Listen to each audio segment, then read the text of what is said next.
హన్మకొండ జిల్లాలో ఘోర ప్రమాదం చోటు చేసుకుంది. స్టేషన్ గన్పూర్ మండలం రాఘవాపూర్లో ఒక బైక్ను గుర్తు తెలియని వాహనం ఢీకొట్టింది.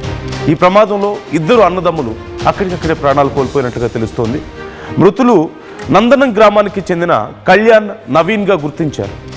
అయితే రెండో దశ సర్పంచ్ ఎన్నికల్లో ఓటు వేయడానికి వెళ్తుండగా ఈ ప్రమాదం జరిగింది అంటూ తెలుస్తోంది.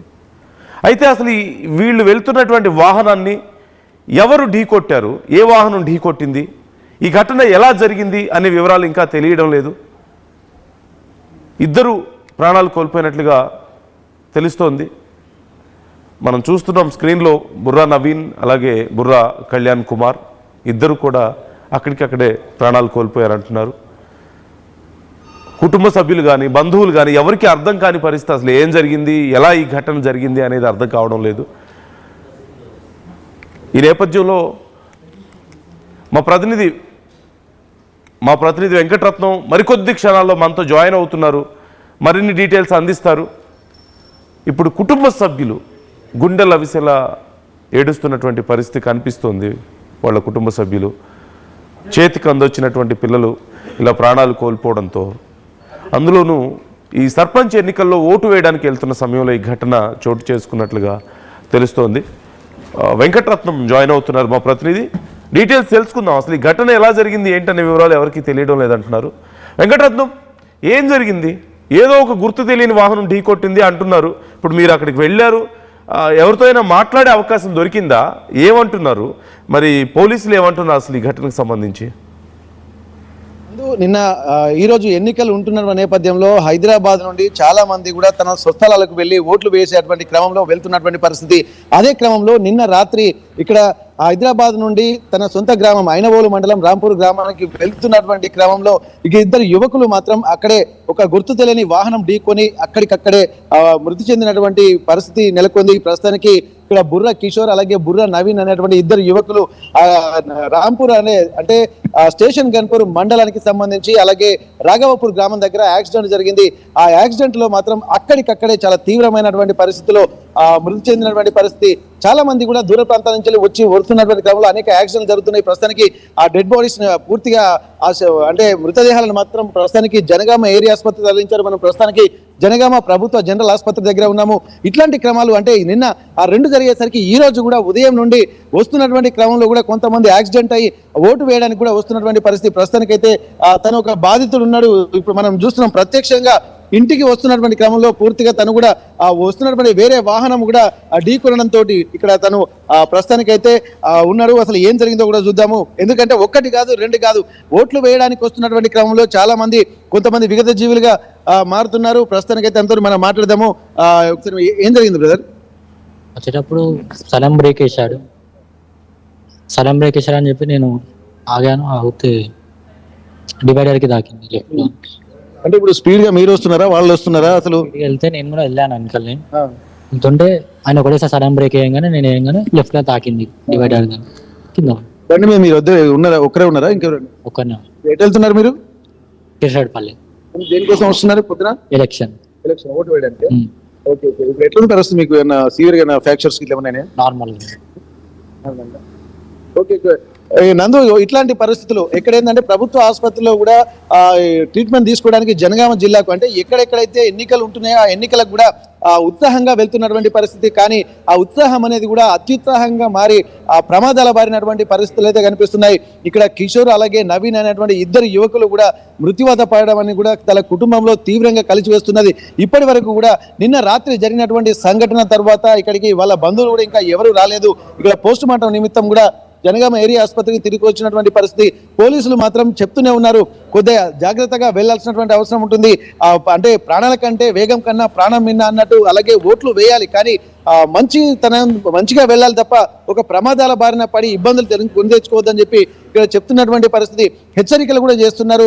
ఆ ప్రమాదాలకు గురి కాకుండా ఉండడం కోసం రాత్రి వేళల్లో మాత్రం జాగ్రత్తగా వెళ్లాల్సి ఉంటుంది. అసలే వణికించేటువంటి చలి తీవ్రత కూడా ఎక్కువగా ఉంటున్నటువంటి నేపథ్యంలో ఆ చలి తీవ్రతను కూడా తట్టుకునే విధంగా కొంత జాగ్రత్తగా ఉండాలి, సంయమనం పాటించాలి, క్షేమంగా ఇంటికి వెళ్ళాలని చెప్పి ఇక్కడ అధికారులు చెప్తూనే ఉన్నటువంటి పరిస్థితి. అలాగే కుటుంబ సభ్యులు కూడా తమ వెంకటరత్నం పిల్లలు ఇప్పుడు ఇంటికి వస్తున్నారు. బ్రదర్స్ ఇద్దరు ప్రాణాలు కోల్పోయారు అంటున్నారు కదా, వాళ్ళ ఘటనలో అసలు ఏం జరిగింది? అంటే ఏదో గుర్తు తెలియని వాహనం అంటున్నారు, దానికి సంబంధించి ఏమైనా డీటెయిల్స్ తెలుస్తున్నాయి మనకి? ఆ కుటుంబ సభ్యులు ఏమైనా మాట్లాడారా, లేదంటే పోలీసులు ఏమైనా కేసు నమోదు చేసుకొని దర్యాప్తు చేయడం లాంటిది ఏదైనా ఉందా? అప్డేట్ ఏంటి అసలు ఆ అంశానికి సంబంధించి? ప్రస్తుతానికి ఇక్కడ గుర్తు తెలియని వాహనం అంటే మనకు ఇక్కడ రోడ్డు మీద అంటే మెయిన్ రోడ్డు మీద నేషనల్ హైవే 163 మీద ఈ రోడ్డు ప్రమాదం జరిగింది. అది కూడా ఒక రాఘవాపురం అనేటువంటి గ్రామం దగ్గర గుర్తు తెలియని వాహనం అనే చెప్పుకోవచ్చు. ఎందుకంటే ఇప్పటి వరకు దాన్ని పట్టుకున్నది లేదు, ఏం లేదు.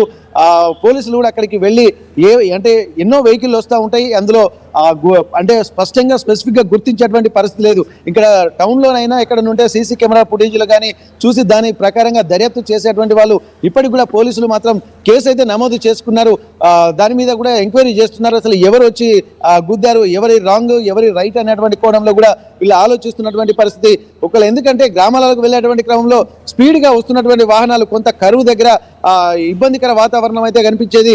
వెనుక నుండి వస్తున్నటువంటి వాహనాలు కూడా వేగంగా వచ్చి ఢీకున్నటువంటి పరిస్థితి. అంటే ఇక్కడ రెండు అంటే డివైడర్ల మధ్య నుంచి ఏ వైపు వెళ్ళేటువంటి వే అదే వైపు ఉంటుంది కాబట్టి ఇక్కడ వెనుక నుంచి వస్తున్నటువంటి వాహనమే ఢీకొట్టిపోయినట్టుగా మనకు తెలుస్తుంది.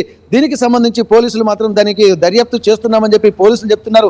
మరోవైపు కుటుంబ సభ్యులు కూడా వారికి తెలియదు, పాపం వాళ్ళు వస్తున్నారు, ఆ ఇంటికి పిల్లలు వస్తున్నారు కావచ్చు అని చెప్పి ఇంట్లో వంట వార్పులు కూడా చేసుకుంటూ పిల్లల కోసం ఎదురు చూస్తున్నటువంటి క్రమంలోనే అంతలోనే తమ కొడుకులు ఇద్దరు విగత జీవులుగా మాట్లాడినటువంటి ఒక బాధ మాత్రం కుటుంబాన్ని కలిసి వేస్తుంది. ప్రస్తుతానికి మరి కాసేపు వారి బంధువులు కూడా ఇక్కడ జనగామ ఏరియా ఆసుపత్రికి చేరుకునేటువంటి అవకాశం కనిపిస్తుంది. నందు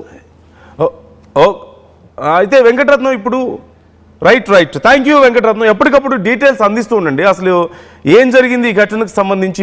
గుర్తు తెలియని వాహనం అని చెప్తున్నారు, కాకపోతే ఇద్దరు ప్రాణాలు కోల్పోయారు. మరి దానికి ఖచ్చితంగా ఏదో ఒకటి ఫైండ్ అవుట్ చేయాల్సిన అవసరం అయితే ఉంటుంది కదా. ఆ కుటుంబ సభ్యులకు తెలియాలి, వాళ్ళకి న్యాయం జరగాలి అసలు ఏం జరిగింది అనే విషయంలో. సో డీటెయిల్స్ ఇస్తూ ఉండండి, సమాచారం వచ్చిన వెంటనే మాకు. రైట్, మనం చూస్తున్నాం ఆ ఇద్దరు బైక్ మీద వస్తున్న సమయంలో నైట్ టైం ఒక గుర్తు తెలియని వాహనం ఢీ కొట్టడంతో ప్రాణాలు కోల్పోయారు. ఓటు వేయడానికి వస్తున్నట్లుగా తెలుస్తుంది సెకండ్ ఫేజ్ సర్పంచ్ ఎన్నికల్లో. మరోవైపు ఇలా ఎన్నో ఘటనలు జరుగుతున్నాయి. చాలామంది అంటే అర్లీ మార్నింగ్ 7 నుంచి మొదలుపెట్టి మధ్యాహ్నం 1 గంట వరకు మాత్రమే ఓటింగ్ జరుగుతుంది. ఈ నేపథ్యంలో ఇక చాలామంది వర్క్స్ చూసుకొని, ఆఫీస్ వర్క్స్ చూసుకొని నైట్ టైం వచ్చి ఓటు వేసి మళ్ళీ ఓటు వేయడం అయిపోయిన తర్వాత మళ్ళీ మధ్యాహ్నం బయలుదేరి సాయంత్రానికి మళ్ళీ రీచ్ అవ్వాలన్న ఉద్దేశంతో దగ్గర ప్రాంతాల వాళ్ళు బైక్స్ మీద వస్తూ ఉన్నారు. దీనివల్ల చాలా ఇలాంటి ఘటనలు జరుగుతున్నట్లుగా తెలుస్తుంది రోడ్స్ మీద. మా వెంకటరత్నం మా ప్రతినిధి మాట్లాడారు, మరొక వ్యక్తితో కూడా మీకు మాట్లాడి చూపించారు. అతను కూడా అలాగే బైక్ మీద వస్తూ ఉన్నాడు, సడన్గా పడిపోవడంతో తీవ్రంగా గాయాల పాలైనటువంటి పరిస్థితి కనిపిస్తుంది. సో కేర్ఫుల్గా ఉండండి, ఓట్లు వేయడం ఇంపార్టెంటే ఖచ్చితంగా. అలాంటి ఒక చైతన్యం మంచిదే, దూర ప్రాంతాల నుంచి కూడా వచ్చి ఓటు హక్కు వినియోగించుకోవడం అనేది ఖచ్చితంగా మంచిదే. కానీ ప్రాణాల మీదకి తెచ్చుకోవద్దు. బైక్ మీద వెళ్తే కంపల్సరీగా బేసిక్ సేఫ్టీ మెజర్స్ అనేది అవసరం కదా. హెల్మెట్ యూజ్ చేయండి, అందులోనూ చలికాలం యూజ్ సమ్ జాకెట్స్. అలాగే హైవేల మీద వెళ్తూ ఉంటారు కాబట్టి నీ క్యాప్స్ యూజ్ చేయడం, ఇలాంటివన్నీ యూజ్ చేస్తే అట్లీస్ట్ ఏదైనా అనుకోని ప్రమాదం జరిగినా కొద్దిపాటి గాయాలతో ప్రాణాలతో బయటపడడానికి అవకాశం ఉంటుంది. మీ కుటుంబ సభ్యులు వెయిట్ చేస్తూ ఉంటారు. So be careful.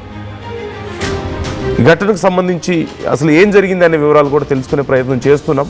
ఆర్టీవీ ఈ అంశానికి సంబంధించి మీకు ఎప్పటికప్పుడు అప్డేట్స్ అందిస్తూ ఉంటుంది. పోలీసు అధికారులు ఇప్పుడు విచారణ చేస్తున్నారు. సీసీ కెమెరా విజువల్స్ కానీ దగ్గరలో ఇంకెవరైనా సాక్షులు ఉన్నారా అనేది కూడా విచారణ చేస్తున్నట్లుగా తెలుస్తుంది, ట్రై చేస్తున్నారు కనుక్కోవడానికి.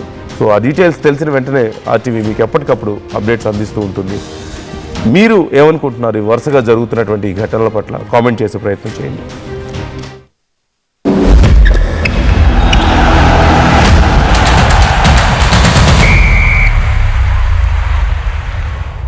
ఒకప్పుడు హైటెక్ సిటీ దగ్గర తక్కువ ధరలో ప్లాట్లు కొనుక్కుని బాగుపడ్డారు. తర్వాత ఓఆర్ఆర్ దగ్గర, ఇప్పుడు అవకాశం త్రిబుల్ దగ్గర వచ్చింది. ఇప్పుడు షాద్ నగర్ వైపు ఉన్న స్వర్గసీమ వెంచర్ లో ప్లాట్ల పండగ వచ్చింది. నూతన వెంచర్ అమేయ రూపంలో అప్రూవ్డ్ ప్లాట్లు, రిసార్ట్ ఫెసిలిటీ, రీజనబుల్ ప్రైస్. ఒక్కసారి ఫ్యామిలీతో విజిట్ చేసి మంచి నిర్ణయం తీసుకోండి. స్వర్గసీమ వారి నూతన వెంచర్ అమేయ. నగల సామ్రాజ్యం పెద్దది, మన వేడుకల్లో నగల పాత్ర పెద్దది.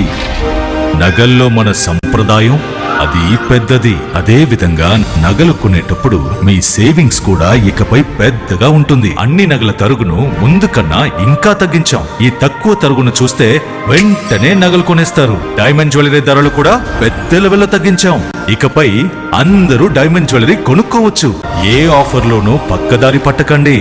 ఇక్కడికొచ్చి కంపేర్ చేస్తేనే తెలుస్తుంది మీకు ఎంత పెద్దగా డబ్బులు ఆదా అవుతుందో అని. ఈ తరుగు కన్నా ఎక్కువ ఇస్తే మీరు కష్టపడి సంపాదించిన డబ్బు వృధా చేసినట్టే.